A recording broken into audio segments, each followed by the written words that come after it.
Welcome everybody. I'm really pleased today to be joined by two of the senior members of the Jenson Funding Partners team. So Jeffrey Faustin, who's the Chief Investment Officer, who you will recognise his face and his voice from a recent advisor hour, and one of his colleagues, Cesar Faucheur, who's part of the business development team. Gentlemen, thank you very much for joining me. Thank you. Thank you very much for having us. Now let's all get into the kind of first question. For part of our audience who perhaps maybe not as familiar with Jenson Funding Partners, just give us a little bit of the firm's history and some of the investment highlights to start us off, please. Sure, Lawrence. So Jenson was founded in 2012 with the launch of our first SES fund, and since then we've invested into over £18 million into just over 115 companies. We launched our first ES fund 3 years later in 2015 and have invested into 25 companies, 24 of which have come from our existing SES portfolio. To date, we've had 9 exits with returns ranging from 0.6x to 5.1x, with 3 of our ES funds already returning £1 of cash back to investors. Of course, past performance is not an indicator of future performance. Interesting. Thanks for that, Jeffrey, to get us sort of started, and a good level of kind of exits. Sort of relatively early in the sort of firm's history. It's good to hear. Now, from an investment perspective, obviously a number of the companies that you've been invested in are technology businesses. How is it that you select the businesses that you are going to invest in? Yes, Lawrence, we do invest primarily in technical businesses. We look for companies that have developed proprietary technology that solve real-world problems in a sustainable, defensible, and profitable way.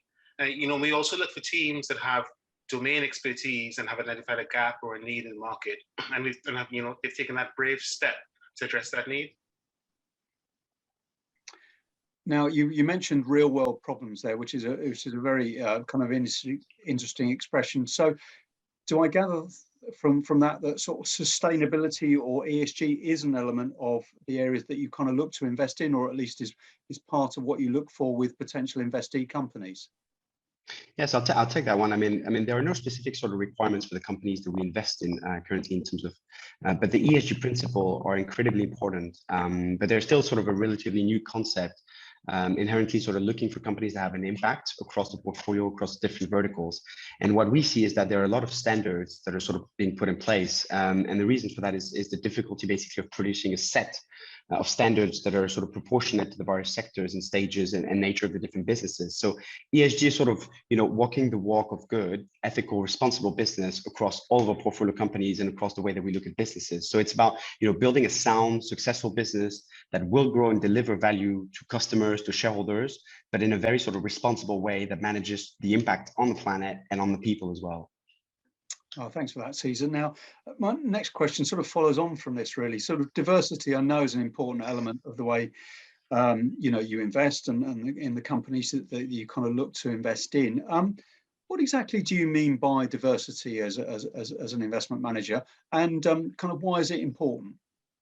So, I mean, it's a very interesting term in a very sort of broad terms, but in terms of offering diversity to our investors, so our fund are sector agnostic. And we therefore sort of invest across a wide and diverse range of sectors. But not only is it a diversity play looking at sectors, but we also look, to widen the pool of companies that we fish in, so that we have a more diverse range of companies that are available to invest in. We're not just talking about gender or ethnicity, but we're talking about the different sort of backgrounds, solutions, and problems, and the difference that you can find in those. So this is sort of very important for us because of the deal flow that we have and that we're able to attract. So investment founders, need to feel comfortable with the team that they're going to be working with and receiving that investment from. So, on our team page demonstrate that we do have a different look and feel from the other funds, and we've got diversity within the funds as a manager, and then in the way that we produce and we make those deployment decisions. So, we have attracted a diverse deal flow through that dual set, basically. Now, you've already kind of mentioned that you invest both through SEIS and EIS. Typically, what stage in a company's life cycle will you look to invest for the first time? And do you sort of have a typical sort of time frame that you stay invested in those companies? Yes, we do. So we typically begin our journey with a company within our SES fund. And at this point, we tend to invest at a pre-seed stage, which is the point at which the company has completed an MVP, which is minimum viable product, and is in the process of establishing, market fit.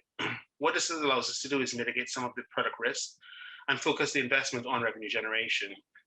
Now, companies that successfully navigate that stage of growth are then considered our EIS fund, which looks to invest once the market has been established, really.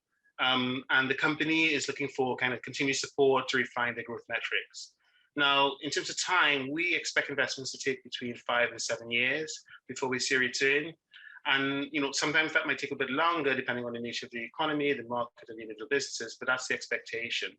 As you sort of point out, though, that investments that don't achieve a return tend to do so within the first 2 years of investment. So it's always well advised to manage clients' expectations in both aspects.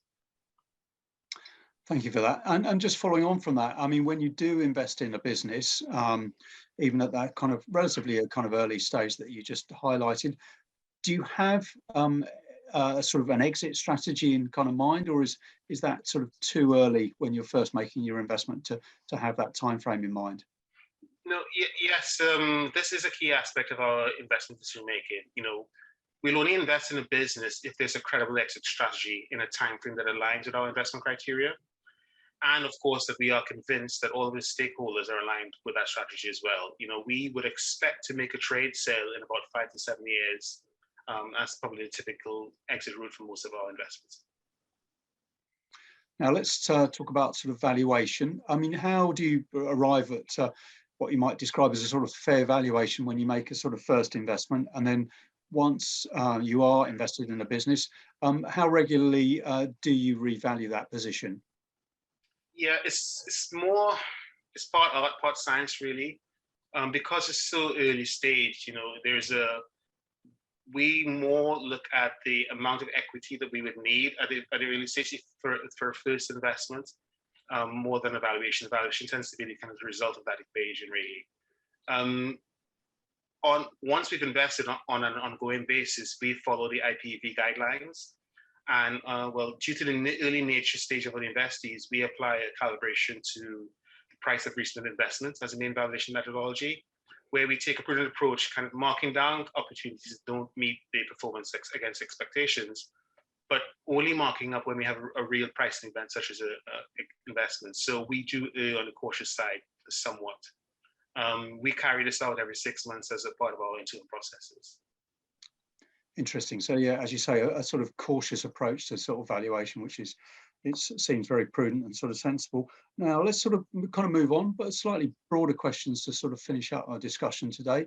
What do you think the unique investment opportunities are which EIS offers, and why is now a kind of great route to use, or a great time even to access those unique investment opportunities through EIS?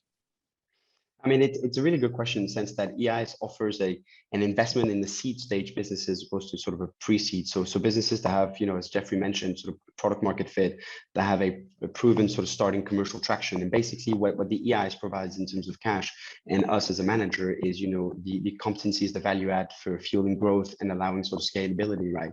So it offers a different risk profile to investors that are quite keen to get exposure to the asset class, the venture capital asset class. The one businesses that are slightly more mature, that basically have proven that their concept is working, that they've got traction from the market, and that basically now, they need to strengthen the team and they need to go out there and basically make people aware of the business. So, in terms of the VC market in general, and sort of early stage businesses, it's sort of a continuous upward slope with, there's a lot of opportunities out there, a lot of very interesting sort of disrupting opportunities.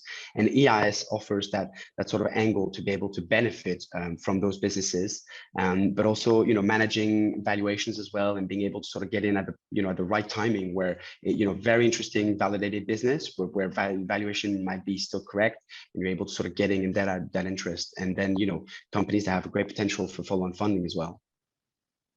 And just finally for now, what do you think, gentlemen, makes Jenson Funding Partners sort of stand out? Because obviously advisors do have quite a lot of choice, particularly at this sort of time in the tax year, to make selections on behalf of their clients. So what sort of USPs of Jenson Funding Partners?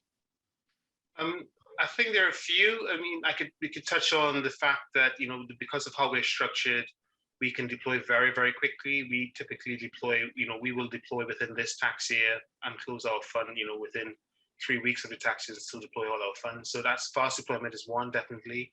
The fact that we don't charge fees is becoming more unique, I guess, to a sense in this space. We only charge fees to investing companies, not to investors. But if I had to think about it, I would probably say it's our people, really. You know, for us, it's not just a job. We really take it personally. You know, for example, any advisor who knows Jenson will know Jackie from our investor relations team and just how great she is. And, you know, she goes above and beyond to help advise the client with any problems they might have. And, you know, the fact that the majority of our team have been with us for the majority of our existence, I think says a lot. So, yeah, I would say probably our people. Lovely, gentlemen. Thank you very much for your time today. Really enjoyed talking to you both. Of course, if anybody wants more details on the SEIS or the EIS that Jeffrey and Cesar have kind of mentioned, you can find those on the Jenson Funding Partners website, and you'll also get to have some interaction with the lady that Jeffrey just referred to, or you can go on the GrowthInvest platform. But for now, guys, thank you very much for your time. Thank you, Thank you very Lawrence. much, Lawrence. Appreciate that.